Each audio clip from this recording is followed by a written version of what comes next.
ప్రియ దేవుని సంగమా, ఒక పదాన్ని మీ ముందు ఉంచుతాను.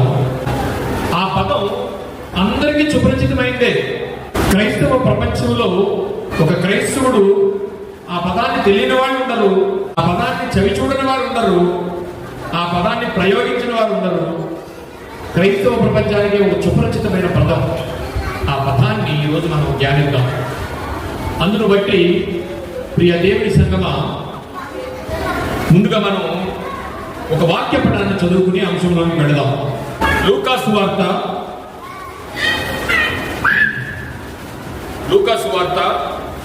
13వ అధ్యాయము, లూకా సువార్త 13వ అధ్యాయము 1 నుంచి 5 వచనాలు మనం చదువుకుందాం.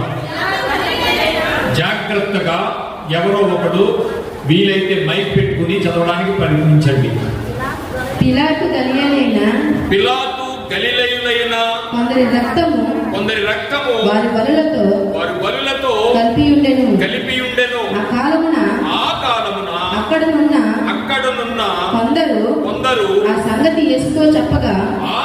యేసుతో చెప్పగా ఆయన వారితో ఇట్లనెను, ఈ గలిలయులలో అట్టి హింసలు పొందినందున వీరు గలిలయులందరికంటే పాపులని మీరు తలంచుచున్నారా? ఇక్కడ ఒక సంఘటన జరుగుతుంది. యేసు ప్రభువు వారు ఉదయాన్నే తన బోధించడానికి ఈ 13వ లూకా సువార్త అధ్యాయంలో తను వచ్చినప్పుడు చాలా మంది యూదుల్ని ఆయన ఫాలో అవుతూ ఉండేవారు, ఆయన వెంబడిస్తూ ఉండేవారు. ఆ వచ్చిన యూదుల్లో కొంతమంది జరిగిన ఒక సంఘటనని యేసు ప్రభు వారి గారితో చెబుతున్న సంఘటనే ఈ సంఘటన. ఇప్పుడు వచ్చిన మీతో చెప్పుచున్నాను, నెంబర్ 1 ఇందులో మనం చదువుకున్న దాంట్లో ఏమొచ్చింది? మారు మనస్సు. మీరు మారు మనస్సు పొందని ఎడల మీరందరూ అలాగే నశింతురు. మరి సిలియోనులోని గోపురము పడి చచ్చిన ఆ 18 మంది యెరూషలేములో కాపురం ఉండేవారి కంటే అపరాధులను మీరు తలంచుచున్నారా? కారని మీతో చెప్పుచున్నాను, మీరు మారు మనసు పొందని ఎడల, మళ్ళీ చెప్తున్నాడు, మీరు మారు మనసు పొందని ఎడల మీరందరూ అలాగనే నశింతురు. చాలండి. ఇక్కడ లూకా సువార్త 13వ అధ్యాయము 1 నుంచి 5 వచనాలలో మనకి 2 చోట్ల మారు మనసు అనే విషయం కనిపిస్తుంది.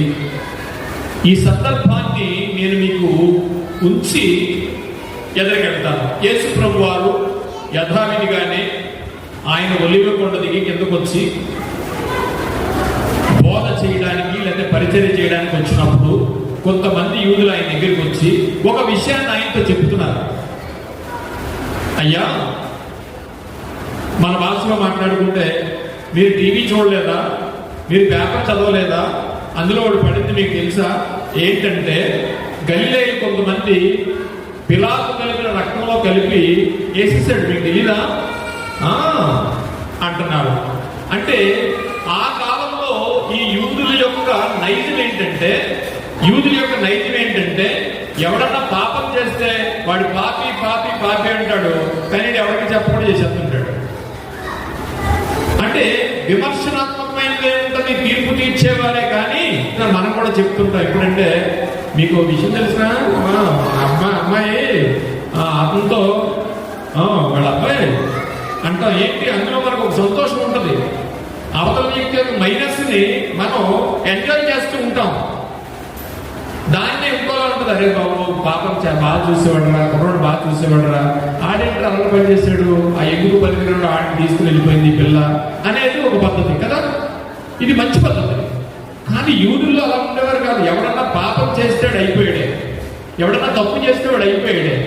ఎందుకంటే వెంటనే వాళ్ళ గురించి ఏం మాట్లాడతారంటే ఇదిగో ఇదే చెప్తున్నారు.